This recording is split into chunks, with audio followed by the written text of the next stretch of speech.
நேத்து சென்னை கிண்டி கலைஞர் சென்டினரி ஹாஸ்பிட்டல்ல ஒரு பேஷண்டோட பையன் அவங்க அம்மாக்கு ட்ரீட்மெண்ட் கொடுத்த டாக்டரை பட்ட பகல்ல கத்தியால சரமாரியா குத்திருக்காரு. அந்த இளைஞர் மேல தமிழக காவல்துறை எஃப்ஐஆர் ரெஜிஸ்டர் பண்ணி அவரை சிறையில் அடைச்சிருக்காங்க. அந்த இளைஞர் பண்ண குற்றத்திற்கு அவர் மேல என்னென்ன செக்ஷன்ஸ்ல அஃபென்சஸ் ரெஜிஸ்டர் ஆயிருக்கிறதுக்கான வாய்ப்பு இருக்குன்னு பாத்தீங்கன்னா, அட்டெம்ப்ட் மர்டருக்கான செக்ஷன் 109 ஆஃப் பிஎன்எஸ் ஆக்ட் படி அவருக்கு வாழ்நாள் சிறை தண்டனை கிடைக்கிறதுக்கான வாய்ப்பு இருக்கு. அது மட்டும் இல்லாம அவர் கத்தியால சரமாரியா குத்தி இருக்கிறதுனால அவருக்கு செக்ஷன் 118 ஆஃப் பிஎன்எஸ் ஆக்ட் படி voluntary causing grievous hurt by dangerous weapon அதுபடி அவருக்கு 10 வருஷம் வரைக்கும் சிறை தண்டனை கிடைக்கவும் வாய்ப்பு இருக்கு, அலாங் வித் ஃபைன்.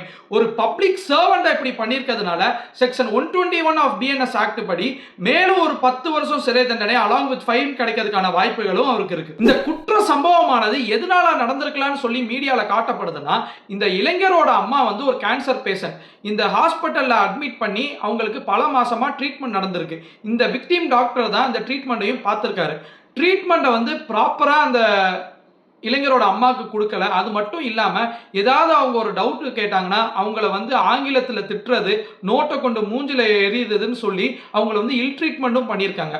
ஸோ அவர் ஒரு பிரைவேட் ஹாஸ்பிட்டலுக்கு போயிருக்காரு. அங்கே அந்த டாக்டர் என்ன சொல்லியிருக்காங்கன்னா, இந்த கவர்மெண்ட் ஹாஸ்பிட்டலில் உங்கள் அம்மா ப்ராப்பராக ட்ரீட் பண்ணாததுக்கு தான் இந்த நிலைமைன்னு சொல்லியிருந்ததுனால அந்த அம்மா மேலே உள்ள அதீத அன்பு பாசத்தால் அவரோட எதிர்காலத்தை பற்றி கூட அவர் யோசிக்காம ஒரு சடன் ப்ரொவோகேஷன்ல கூட போய் அந்த டாக்டரை இப்படி சரமாரியா குத்திருக்கலான்னு சொல்லிட்டு கூறப்படுது. இதனால என்னென்ன பாதிப்புகள் அந்த இளைஞருக்குன்னு பார்த்தீங்கன்னா, அவர் மேலே போடப்பட்ட வழக்குனால அது நிரூபிக்கப்பட்டுச்சுன்னா அவருக்கு சிறை தண்டனை கிடைக்கிறதுக்கான வாய்ப்பு இருக்கு. இதனால அவரோட வேலை வாய்ப்புகள் பாதிக்கப்படுறதுக்கான வாய்ப்பு இருக்கு. அவர் திருமண வாழ்க்கையும் பாதிப்பதற்கான வாய்ப்பு இருக்கு. இதனால அவங்க குடும்பமும் அதீத கஷ்டத்துக்கு தள்ளப்படுவாங்க. அவரோட எதிர்காலமே ஒரு பெரிய கேள்விக்குறியா இருக்கு. இந்த மாதிரியான சிச்சுவேஷன்ஸ் நமக்கும் எதிர்காலத்தில் அமையலாம். அந்த மாதிரியான டைம்ல நீங்க அவசரப்பட்டு எந்த முடிவும் எடுக்கக்கூடாது. நீங்க ஒரு கவர்மெண்ட் ஹாஸ்பிட்டலுக்கு போய் அங்க உங்களுக்கு ஒரு ப்ராப்பரான ட்ரீட்மெண்ட் கிடைக்கல, இல்ல அங்க உள்ள டாக்டர் உங்களை மரியாதை குறைவா இல் ட்ரீட் பண்றாங்கன்னா உடனே அங்க உள்ள ஹெட் அத்தாரிட்டிஸ்ட போய் நீங்க ரிப்போர்ட் பண்ணீங்கன்னா உங்களுக்கு ஒரு நல்ல ட்ரீட்மெண்ட் கிடைக்கிறதுக்கான வாய்ப்புகள் இருக்கு. அது மட்டும் இல்லாம ஸ்டேட் மெடிக்கல் கவுன்சில்ல போய் அந்த இல் ட்ரீட் பண்ண டாக்டர் மேல நீங்க கம்ப்ளைண்ட் கொடுத்தீங்கன்னா அவங்க என்கொயரி பண்ணி டிசிப்ளினரி ஆக்ஷன் அந்த டாக்டர் மேல எடுப்பாங்க. இல்ல அவர் ப்ராப்பரா ட்ரீட்மெண்ட் கொடுக்காம உங்களுக்கு ஏதாவது பாதிப்பு, அதாவது மெடிக்கல் நெக்லிஜென்ஸ்னால உங்களுக்கு பாதிப்பு ஏற்பட்டுச்சுன்னா நீங்க போய் கம்ப்ளைண்ட் கொடுத்த உடனே ஸ்டேட் மெடிக்கல் கவுன்சில் என்கொயரி பண்ணிட்டு அந்த டாக்டரோட லைசன்ஸை கூட சஸ்பெண்ட் பண்ணுவாங்க. அது மட்டும் இல்லாம அவர் பண்ண மெடிக்கல் நெக்லிஜென்ஸ்க்காக நீங்க சிவில் மற்றும் கிரிமினல் வழக்கு நீதிமன்றத்தில் தொடுத்தீங்கன்னா உங்களுக்கு தகுந்த நஷ்டஈடு, அதாவது காம்பன்சேஷன் அலாங் வித் அந்த டாக்டருக்கு பனிஷ்மெண்ட்டும் கிடைக்கும். அது மட்டும் இல்லாம நீங்க கன்சியூமர் ஃபோரம்ல போய் டிஃபிஷியன்சி ஆஃப் சர்வீஸுக்கு நீங்க ஒரு கம்ப்ளைண்ட் ஃபைல் பண்ணீங்கன்னா ஒரு நல்ல நஷ்டஈடும் அந்த கன்சியூமர் ஃபோரம் உங்களுக்கு வாங்கி தரும். என்னோட தனிப்பட்ட கருத்து என்னன்னு பாத்தீங்கன்னா, இந்திய அளவுல தமிழ்நாட்டோட அரசு மருத்துவமனை தான் டாப்ல, அதாவது நம்பர் 1ல இருக்கு. இங்க தான் ஐஎம்ஆர் ரேஷியோ எம்எம்ஆர் ரேஷியோக்கான டெத் ரேட் இந்திய அளவுல மிக குறைவா இருக்கு.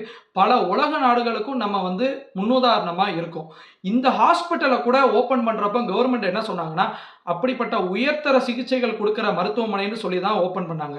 இந்த மாதிரியான உயர்தர மருத்துவமனையில எளிய மக்கள், அதாவது அடித்தட்ட மக்களுக்கு ஒரு நல்ல மருத்துவம் கிடைக்கிறதுக்கான எல்லா ஸ்டெப்ஸையும் நம்ம கவர்மெண்ட் என்ஷூர் பண்ணணும். ஸோ என்னோட சஜஷன் என்னன்னு பார்த்தீங்கன்னா, கவர்மெண்ட் அரசு மருத்துவமனையில் வேலை செய்கிற டாக்டர்களோட பாதுகாப்பை உறுதிப்படுத்துறதுக்கு எல்லா வகையான ஸ்டெப்ஸையும் எடுத்து அவங்களுக்கு தகுந்த பாதுகாப்பு வழங்கணும். அது மட்டும் இல்லாமல் அரசு மருத்துவமனையில் ட்ரீட்மெண்ட் எடுக்கிற நோயாளிகளுக்கு இது மாதிரியான ஏதாவது ஒரு பிரச்சனைகள் வந்துச்சுன்னா உடனே அங்க இருக்கிற ஹையர் அத்தாரிட்டிஸ் அந்த கன்சர்ன் டாக்டர் மேல ஆக்ஷன் எடுத்து இந்த மக்களுக்கு ஒரு நல்ல ட்ரீட்மெண்ட் போய் சேருதாங்கிறதையும் என்ஷூர் பண்ணணும். பிளஸ் ஸ்டேட் மெடிக்கல் கவுன்சில்லையும் இந்த மாதிரியான கம்ப்ளைண்ட்ஸ் ரிப்போர்ட் ஆகிறப்போ as soon as possible enquiry பண்ணி அந்த டாக்டர் மேல ஆக்ஷன் எடுத்து அந்த மக்களுக்கு ஒரு நல்ல ட்ரீட்மெண்ட்டை கொடுத்தீங்கன்னா இந்த மாதிரியான குற்ற சம்பவங்கள் கண்டிப்பா குறையும்னு சொல்லி என்னோட தனிப்பட்ட கருத்து.